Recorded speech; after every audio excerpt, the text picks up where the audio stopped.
Video शुरू करने से पहले अब सबसे रिक्वेस्ट है, अब हमारा चैनल सब्सक्राइब कर लें, बेल आइकन दबा दें, वीडियोस को लाइक कर दें। मैं इकबाल 1977 से था 33-28 एक अजीम शायर, फलसफी, मुफक्किर और सियासतदान थे जो पाकिस्तान के बानियों में से एक समझे जाते हैं। उनका पूरा नाम मोहम्मद इकबाल था और वो 9 नवंबर 1987 को सियालकोट, जो से उस वक्त बरतानवी हिंदुस्तान का हिस्सा था, में पैदा हुए। इकबाल का शुमार दुनिया के बड़े शायरों और मुफक्किरों में होता है और उनकी शायरी में इस्लामी अहया, खुदी और उम्मत मुस्लिमा के मसाइल पर गहरी तोजह दी गई है। इब्तिदाई जिंदगी और तालीम। अल्लामा इकबाल का इब्तिदाई तालीम का आगाज सियालकोट के मुकामी स्कूल से हुआ। फिर उन्होंने लाहौर में गवर्नमेंट कॉलेज से मजीद तालीम हासिल की।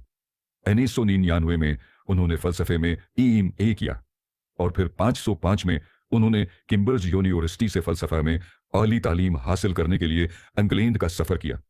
उसके बाद इकबाल ने जर्मनी की मशहूर यूनिवर्सिटी मुनीख से फ़लसफ़ा में डॉक्टरेट की डिग्री हासिल की। फ़लसफ़ा और शायरी। अल्लामा इकबाल की शायरी और फ़लसफ़ा का बुनियादी मकसद मुसलमानों की खुदी और उनकी इज्तिमाई हैसियत को बेदार करना था। उनकी शायरी में एक तरफ इनफरादी जदोजहद, खुदी, सेल्फहुड और रूहानियत की अहमियत को बयान किया गया है, तो दूसरी तरफ उम्मत मुस्लिमा की सियासी और समाजी तरक्की की बात की गई है। इकबाल की शायरी में अहम मौज़ूआत में खुदी, उम्मीद, उम्मत मुस्लिमा की इतिहाद और इस्लामी अहया शामिल हैं। उनकी मशहूर किताबें: 1 बांगिदरा 1924। इस किताब में इकबाल ने मुसलमानों की थकाफत, फ़लसफ़ा और तारीख़ को उजागर किया। 2 बाली जबरील 1935। यह उनकी शायर की सबसे अहम और गहरी किताब है जिसमें उनके फ़लसफ़े और तख़यलात की अक्कासी होती है।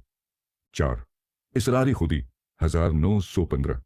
इस किताब में इकबाल ने 3 ज़रब कलीम 33। इस किताब में इकबाल ने मुसलमानों को जदीद दौर के चैलेंजेस का सामना करने के लिए फ़िक्री और रूहानी रहनुमाई फराहम की। खुदी, सेल्फहुड की अहमियत और उसके ज़रिए इंसान को अपनी सलाहियतों को उजागर करने की तरगीब दी। सियासी किरदार।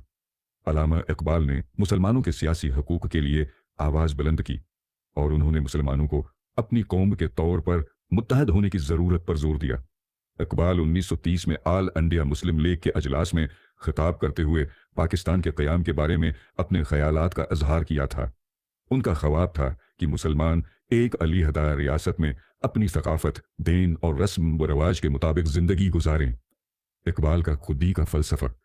इकबाल का फ़लसफ़ा खुदी पर मबनी था, जिसका मकसद इंसान को अपनी अंदरूनी ताकतों को समझकर उनका भरपूर इस्तेमाल करने की तरगीब देना था। उनके मुताबिक खुदी इंसान की असल ताकत है और अगर वो अपनी खुदी को पहचान कर उसको बेहतर बनाता है तो वो कामयाब हो सकता है। इकबाल का ख्याल था कि जब फ़र्द अपनी खुदी को बुलंद करता है तो वो पूरे माशरे को बेहतर बना सकता है। इकबाल और पाकिस्तान। अल्लामा इकबाल को पाकिस्तान के तसव्वुर का खालिक और मुफ़क्किर पाकिस्तान कहा जाता है। उनके ख्यालात और शायरी ने मुसलमानों को एक अलहदा वतन के क़याम के लिए मतहरक किया। उन्होंने 1930 में लाहौर के मुस्लिम लीग के अजलास में पाकिस्तान के क़याम की ज़रूरत पर जोर दिया था। इकबाल की इस विजन का बहुत बड़ा असर पड़ा और उनके बाद कायद आज़म मोहम्मद अली जिन्नाह ने उस वजन को हकीकत में बदल दिया। इकबाल का कहना था कि मुसलमानों के लिए एक अलहदा रियासत ज़रूरी है ताकि वो अपने मजहब, सकाफत और तहजीब के मुताबिक ज़िंदगी गुजार सकें। इकबाल का इंतकाल।